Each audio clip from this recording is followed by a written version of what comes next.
And we're back, guys. I'm your host, Good Energy, and we are taking a look at the second half of the round of 16 SW19. Someone's O must go. But first, let's take a quick look at today's matches, right? We had some very interesting matches and a lot of excitement. You guys cannot tell me you were not entertained by today's matches. Let's start with Paula Badosa and Donna Vekic. Now, for those true listeners that truly support the channel and follow the channel and listen to what I say, right? You know, I told you, take Donna Vekic to win this match. She will win this match, 100% guaranteed. I even told you when the break would happen. Come on, guys. How did I know that? I can't tell you. But listen, guys, Donna Vekic advances. Congratulations. Next up, Maddie Patty Jasmine Paolini, Little Italy. Now, listen, guys, my pick, I had Jasmine winning this match outright. That's right. I had her winning the first set, and I had her winning the match outright. Very, very easy lock for me. And again, for those of you that really follow the channel, I've explained this in the past, but I've also had people tell me, look, shut up. You're talking too much. You're saying too much. Be quiet. Yeah, I get threats like that. But listen, the reality here is Madison Keys, she's an amazing talent. She was not destined to win this match, ladies and gentlemen. It's always great to see how these matches play out.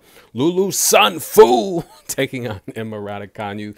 Another pick I had Lulu Sun. That's right, guys. Look, she's playing too well, and Emma Raducanu, it just was not her time to win this match. Simple as that, ladies and gentlemen. Coco Gauff, the future of tennis, taking on Emma Navarro. Now, Emma's good. She's upcoming. But is she better than Coco? No, she's not, guys. Let's have a serious conversation. She's not. Coco is big time. Now, did I know who's going to win this match? I absolutely did. And for the people that follow this channel, I'm talking about the people that have followed it in the past for several years. I've told you, I've explained this to you. And the reality here is, if you do not know, I'm not going to explain it to you because it's not meant for you to know. Okay? Again, I've explained this in the past, how I know who will win these matches. And the reality here is, Emma Navarro was meant to win this match. It's as simple as that. Is she better than Coco? She's good, but Emma Navarro is not a Coco Gauff. Like, cut it out, guys. Stop tripping. Now, if you watch this match, you could see Coco. I mean, I say it all the time. Coco has a level that she can go to. She didn't play that level in this match. She really didn't. But congratulations to Emma Navarro. She deserved to win this match. It was her time to win this match. This is her spotlight. It's her moment. All of these great ladies on tour, Iga, Coco, Arena, they've all had their moments in the past. This is Emma Navarro's moment. She won the match. Congratulations. She moves on to the next round. But again, I knew Coco was not going to win the match. I knew she was not going to win Wimbledon. When I broke down her numerology, it was as clear as day to me. And the reality here is, it's not taking anything away from Coco or Emma. The reality is, when it's your time, it's going to be your time. That's how it works, guys. And the reality here is, we are taking a look at Svitolina and Wong.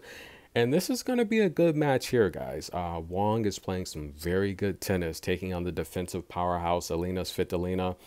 Now, Wong has a very good backhand. I think she's improving her serve and her power. And much like Barbora, who's also remaining here in the draw, she mentioned she is tired of being known as a doubles player. She wants to arrive on the singles scene, taking on someone she's never beat before. Svitolina's here after taking out Magdalena, Julia Niemeyer, and Ons, the best shot maker in the world.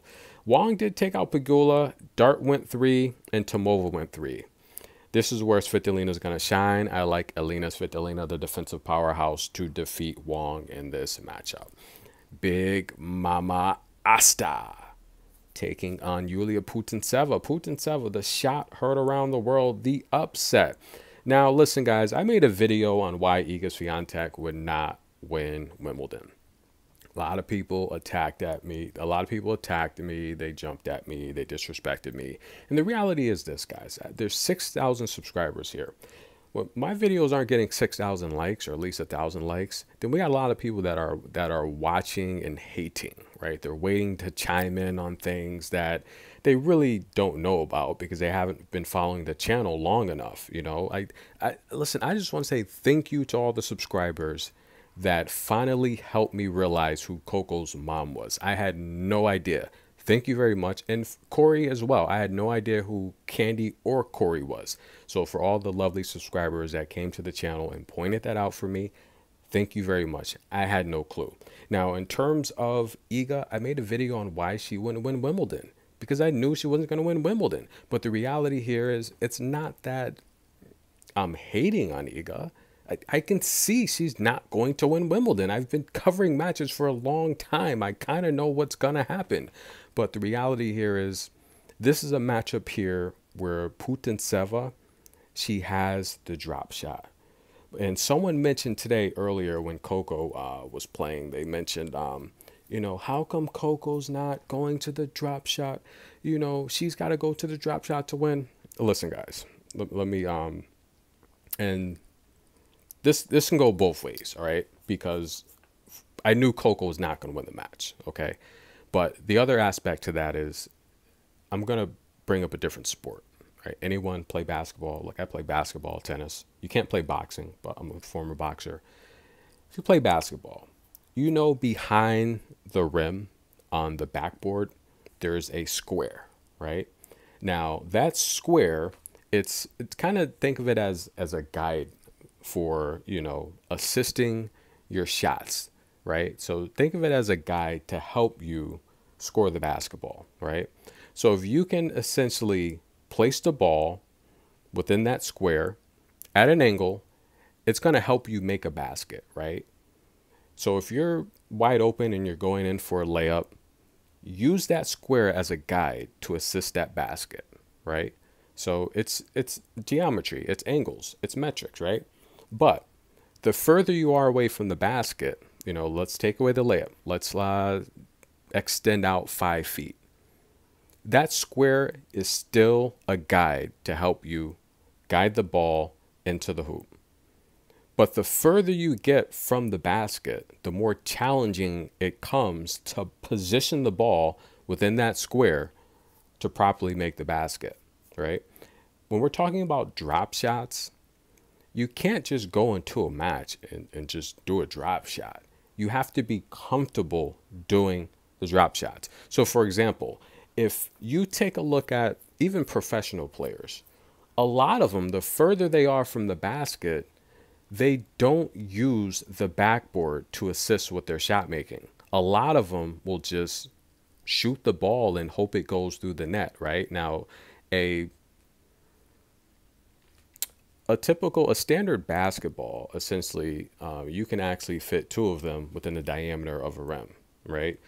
So the reality here is the further you get from the rim, people are just more comfortable just shooting the basketball, right? If you have proper technique and proper form, a lot of times, you'll have a pretty good percentage of making the shot. A lot of people don't realize that, though. If you master using the backboard, it's going to be a lot easier in making the shots, whether you're close or further away from the rim, because it's there as a guide, right? If you just position the ball within that square or even close to it, a lot of times you will make the shot. But why don't people do it? Because they're not comfortable doing it. They're not comfortable using the backboard. And you see this a lot. I teach basketball. When I have a player that's going in for a basket, okay, if you are on the left side of the rim and you are a right-handed player, you are supposed to switch the ball. You're supposed to be good enough to begin with to make a layup with both hands, your left hand or your right hand. You're supposed to switch that ball from your right hand to your left, so you keep it on the outer side away from your defender, so you can easily and comfortably make that layup. But if you watch basketball, no one does that. If they're right-handed, they're going in with the right hand, which is a poor technique to make a layup, because you're now putting the ball right in the eye of the defender to where they can block it or take it away from you. Okay, so sports nowadays, they're not really taught with the fundamentals. They're not taught properly. But however, when we talk about drop shots, Serena Williams said it best when she played with Ons. She said, when they played doubles against Buskova and Turmo, Serena said, I would never do it. That's bold. I would never do a drop shot like that. Because the reality, it's a risky shot. You have to be comfortable doing that. And this is why I say Ons is the best shot maker in the world, because she's comfortable doing that. You have to practice that. You can't just go into a match and say, hey, I want to do a drop shot, because there's a lot of things that have to happen for that drop shot to be perfectly. You have to have the right pace, the right timing. Okay, and you have to have a feel for those type of shots. Players that don't routinely use drop shots, they don't use them for a reason. Right now, it's not something that you can't learn or practice, but it takes time to master. So the people like Yulia Putintseva that used a drop shot, she's mastered it. She's comfortable using it. Ons is comfortable using it. It takes a lot of practice to master the drop shot. But then again, you have to realize this. If you're not perfect with that drop shot, you're going to lose the point, or you're going to put your opponent in a position to get a free point. So it is a very risky shot. So you can't just say to Coco, hey, how come she's not using the drop shot on grass? It's not that easy, guys. People that use these drop shots, they're very skilled at it. And it's much like using the backboard when you're playing basketball. Take a look at Tim Duncan. Okay, they call him Mr. Fundamental, big fundamental. Okay, whenever he got the ball, no matter where he was, Scottie Pippen, these guys are veterans, they're Hall of Famers. They would use the backboard to assist with their shots. And this is what happens when you're a younger player versus an older player. The older players, the younger players, they have a lot of skill and athletic ability. But as you age in the game, you get more wisdom. It's very rare that you have a younger player with athletic ability and wisdom, because it just doesn't work that way. As life goes on, you learn the game, you get more experience. And this is why I say experience is confidence. And as the game comes to you, you learn these things. And as your athletic ability slows down, you have to find other ways to beat your opponent. And that's where the intelligence, the real IQ from the game comes in when you get older. And that's how life is. That's how life is meant to be. You learn from your experiences. You get much more intelligent as you mature. And this is why coaches are important for younger players. Your coaches are supposed to help guide you and teach you this. And back to the point, a lot of players don't use drop shots because they're not comfortable using them, right? And if you are comfortable using them, it's got to be the right time. Now, grass is the type of surface where players with the short balls, drop shots, slices, great serves, wide serves, they play very well. You have to have a particular bounce to do very well on grass. And this is why a lot of the Czech players do well on grass. A lot of the big servers do well on grass. A lot of the fast opponents that have a good mid-range game, they do well on grass. Lulu Sun, look at how she beat Emma Raducanu today. She beat her 3 meters inside the baseline. That's short game, because you cannot get under those balls and return them on grass. It's not going to happen.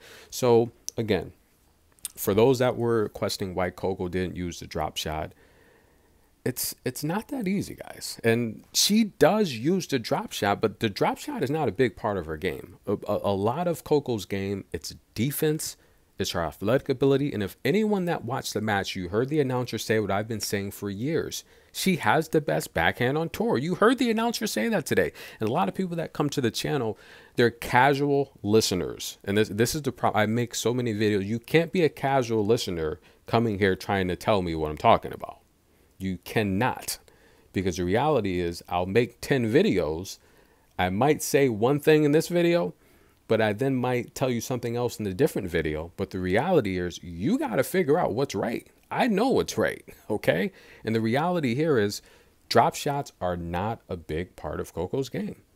She has the best backhand on tour. And you heard the announcer say that today. All of the announcers, every time she plays these big matches, the announcer's been saying what I've been saying for the longest.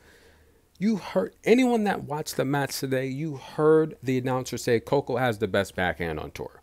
How long have I been saying that? It's like sometimes you guys come here and you think I'm just talking to be talking. No, I'm not.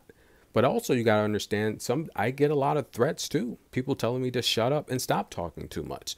So the reality is I can't say all the stuff that I've been saying before, because the reality here is I've said it already. And if you didn't hear it, I'm not going to say it again. So if you don't know what's going on by now, then you're not going to know. And it's not my job to explain it to you. Okay. If it's your day, it's your day. Okay, if the tennis gods are with you, then look, anything can happen. It's all about how the ball bounces. And Yulia taking out Iga Swiatek was not a coincidence. That was a perfect matchup for Yulia on grass. And I told you guys that. But the reality here is this is a matchup where Elena's going to get to her powerful backhand. And I don't think Yulia's not going to score 30 drop shots. Elena's not going to give her the opportunity to set the drop shot. You have to set up a drop shot. You can't just go and someone's hitting you with a freaking powerful backhand. You can't just go to a drop shot. It's like, it's comical sometimes listening to these people. They come to the channel and they say this stuff. It's not like that. It doesn't work like that. Okay. We're going to take Elena Ostapenko to win this match. Next up, Danielle taking on Barbora Krejcikova. This is going to be a good match. Danielle Collins, guys. How long have I been telling you guys when Danielle Collins is in shape, she can beat anyone on tour? I had so many people come here. Again, people, they acting like I don't know what I'm talking about. Like I don't watch tennis every day. Like I don't. It's just, it's comical. And you know, it's to the point where I just play along with it now. I'm not even like, you can't change people and how they think. The reality here is you just don't let their ignorance bother what you know. And the reality here is I troll and I entertain it. That's what I do. Because the reality here is I've been saying for a long time that Danielle Collins, if she's in shape, she's in form, she can beat anyone on tour. And she will win championships. What does she do this year? Her last year on season, she comes in the best shape of her life. And what does she do? I told you she won Charleston. I told you she won Miami. She won both of them. Okay? But the question is, can she win Wimbledon? Guys, we're going to take this match to go over 19.5 games. That's the pick. Anna Kalinskaya taking on Elena Rybakina.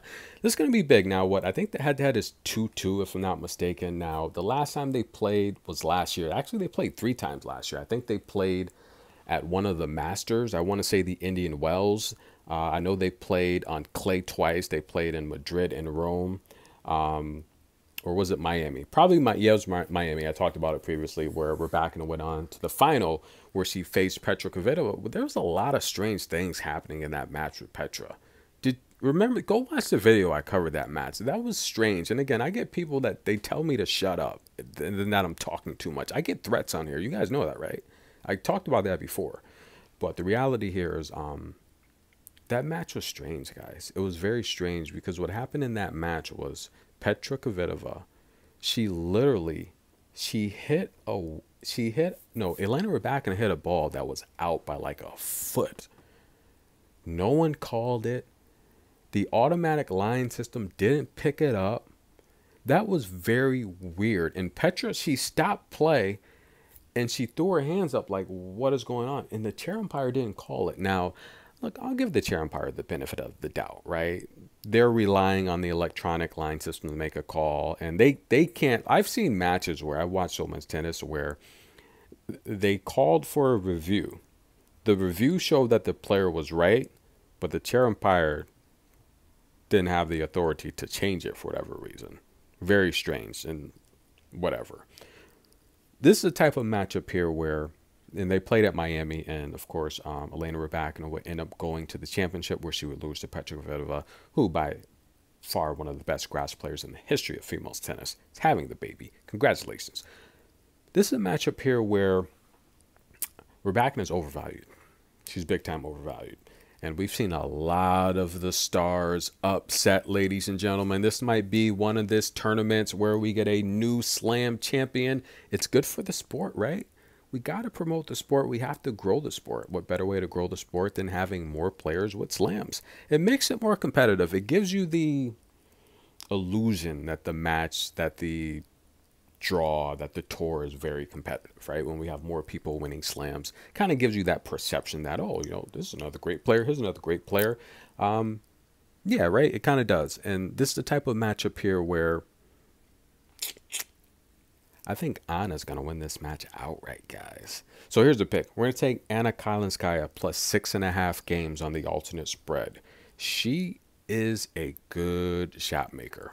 She's good at absorbing pace, redirecting. She's got good top spin.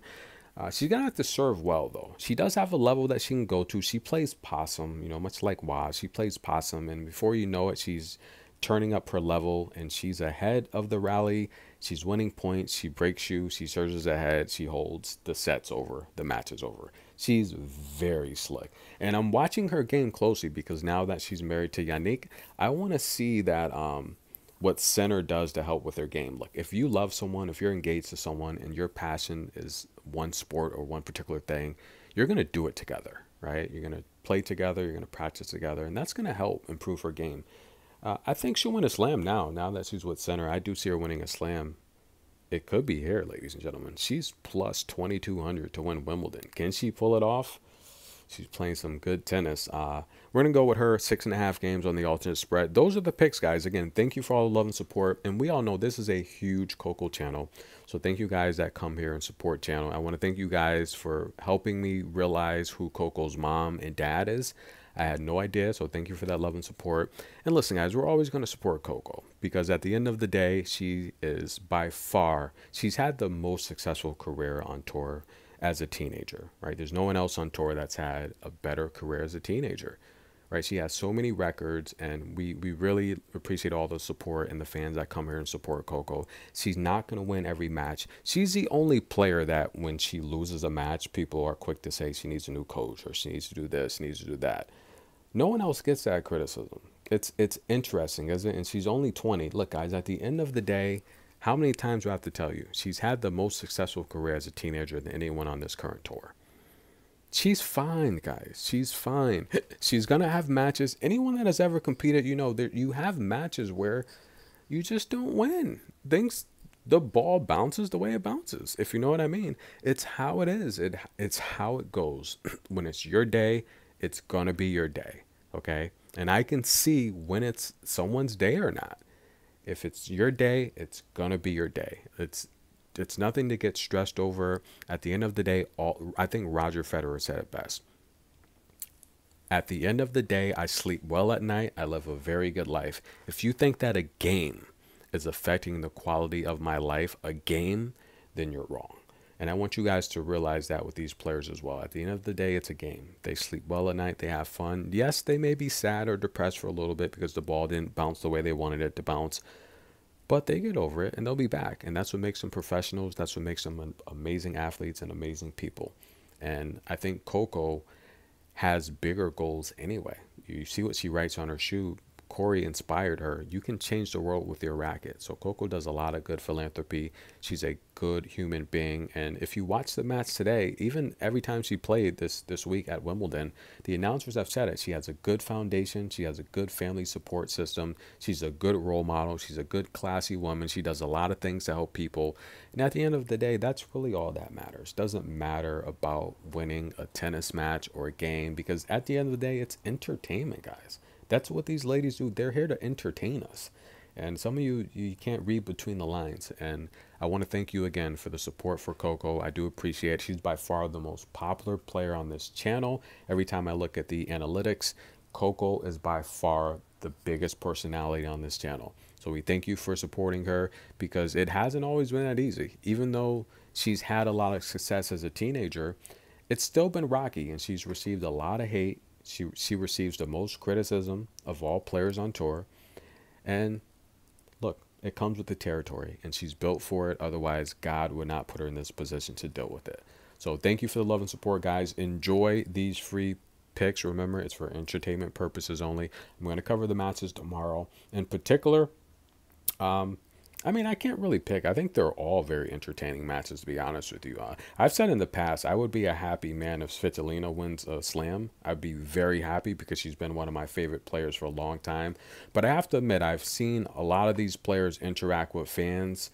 Elena and Wong, they're pretty bad with fans. I'll be honest with you. They're horrible with fans. That's just Elena. She's horrible with fans. I've seen Putinseva's horrible with fans.